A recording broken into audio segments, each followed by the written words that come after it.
Okay, we're trying to bring up the Whitechapel MG-1. It's currently taking 8.3 amps at 5.4 volts, and the ready signal from the CPU shows it's doing something. We've replaced quite a few of the chips on the board because we think they were damaged by mishandling.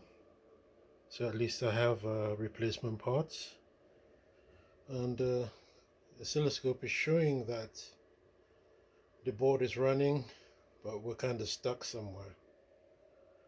And that's the funky keyboard that comes with this thing, and the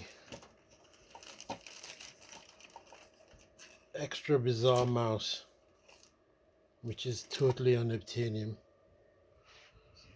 And there's Udo looking up the documentation to try and get it to work. It's been a busy 4 days. Yeah.